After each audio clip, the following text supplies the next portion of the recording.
Hey, happy Monday, everyone. Hope you guys had a great weekend. We had a good LTS on Saturday, but it wasn't quite what we had hoped for.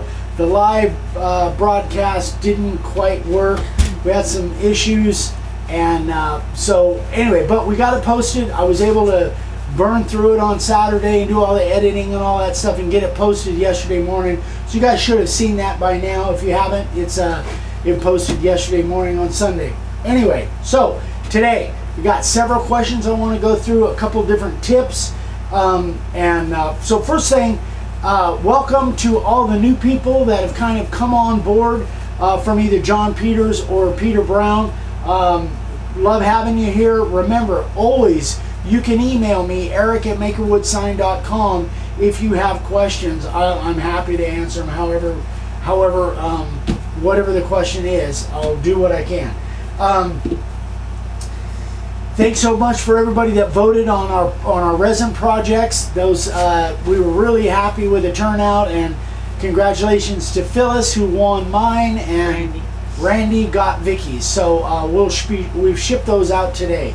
So all right, I got 3 questions that I want to go over. They're not really complicated, but I want to get all these in. So first one is from Charlie. He said, I'm confused of why you draw lines top and bottom of all your letters, and is there a video explaining why you do that, and why, and what the whole purpose is. So basically what it is, What do you mean by draw lines? I take a yardstick. If you go back and watch video Coffee and Questions 6, 12, 17, and I'm going to show you how to find that here in a second. The reason I draw lines top and bottom after my layout is done is, and the way I draw lines is I use a yardstick with a pencil, and I literally draw lines top and bottom. But if you go back and watch that Coffee and Questions 6, 12, 17, I go into it, and I've done that on a lot of different videos.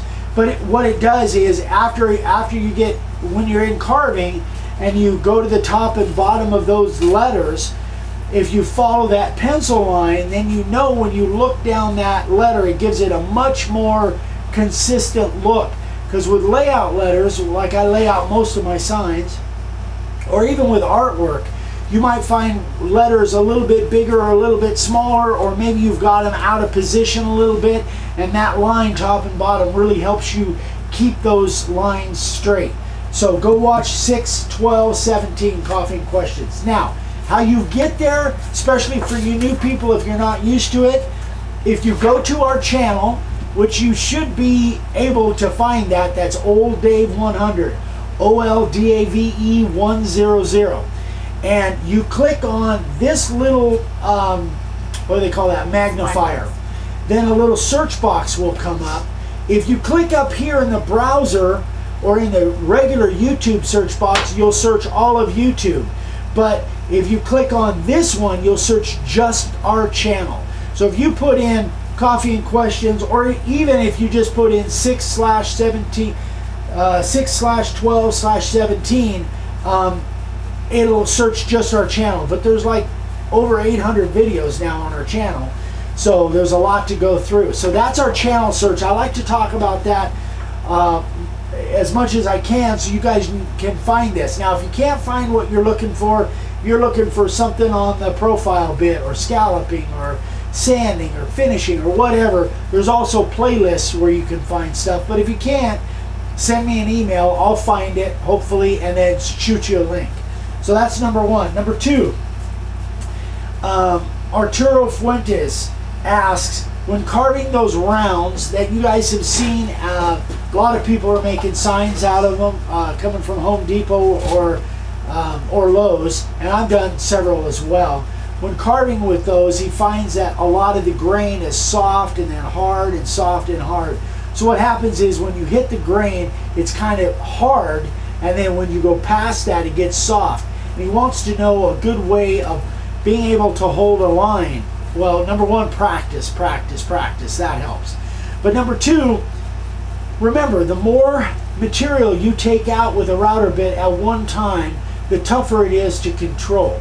So I always suggest, if you have a board, whether it's one of these rounds, or it's a piece of oak, or it's a piece of something spruce or even cedar that it's got hard grains, but it's soft in between the grains, go take it in 2 cuts to go. So go shallow first, then go back and make that cut deeper, and you'll be taking out less material, which gives you more control.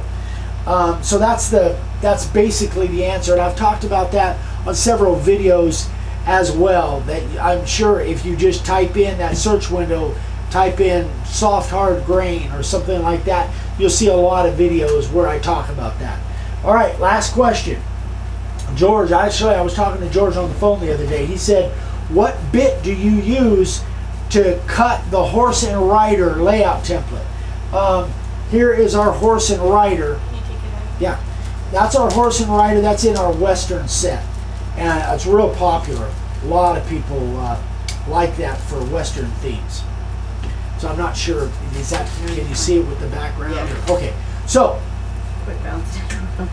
so what I do is I would make my first cut on this. Turn it around. Oh, There you go. I would make my first cut on this with the SC50 bit.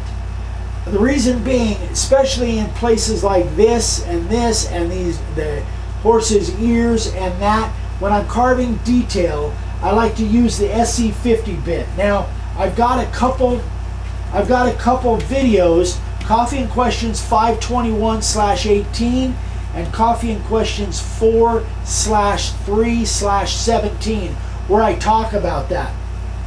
But so here's, and as a matter of fact, that leads right into our template of the month. I'll show you. This is actually our template of the month for August 2018. So it's really cool. It's fun to carve. Hold it still. Well- Hold it still. But what it did was I carved it, the first carve on it I did with the SC50 to get all the detail on the little fish. And then that line and all the little detail I carved with the SC50 first. Now, let me show you why. So the SC50 comes down to let me see if I've got, I don't know if that will help. Comes down to a super sharp needle point. You can't carve real deep with it, but you can carve really tiny lines. Like, especially look at his hat and that, the fishing rod and the fishing line. So that's why I would use the SC50 for my first carve.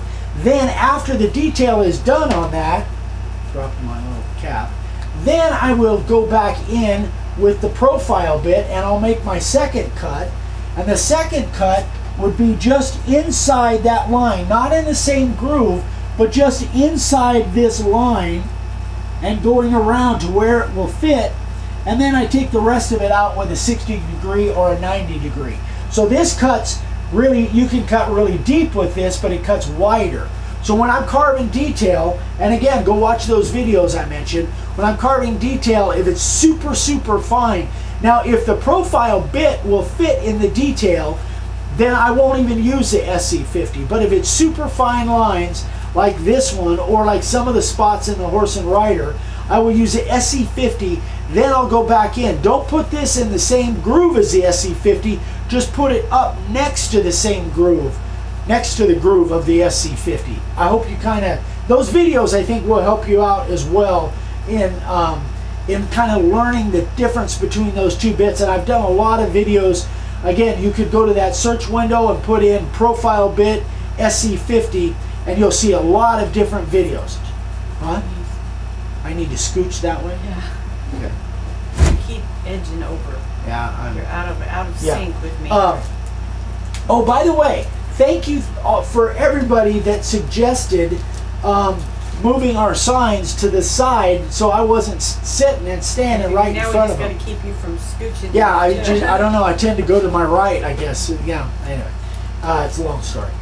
Anyway, so we now have kind of shifted that off, and again, we talked about adding there's a lot of new people that don't realize that we have stuff for sale on our website. That one. Also, we have in the bottom below, we have a link to our Amazon store where we're an Amazon affiliate. If you buy something using one of those links out of our Amazon store, we get a little cut for that. We don't do Patreon.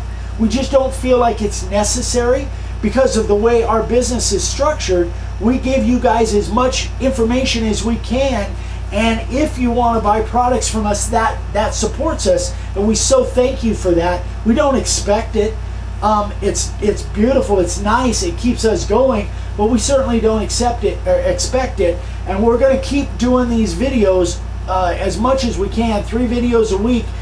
And whether you buy anything or not, we so thank you for watching and supporting us in that way. We're just blessed that we're able to do what we do, and you guys that do buy our stuff helps us keep going and buys a cup of coffee once in a while, puts some gas in the tank, and pays our electric bill, which is pretty high. Anyway, guys, that is about it. I don't know, it seems like I'm forgetting something, but that's about it. Don't forget, if you haven't subscribed yet, click that subscribe button, click that little bell icon so you get notifications. There'll be another video on Wednesday and Friday, so Monday, Wednesday, Friday most of the time. And I'm hoping by Wednesday I'll be starting a new collaboration, a new project for YouTube, actually an Instagrammer. And it's going to be something totally different. I've never done this before. In fact, I don't think anybody within the YouTube community has done one quite like this. So I'm really putting myself out on the ledge there. So I hope you guys tune in on Wednesday. If I don't get it started Wednesday, it'll be Friday for sure. Sorry. Anyway, that's it, guys. Thanks so much again. Hope you guys have a great week, and we will see you on Wednesday. Bye-bye.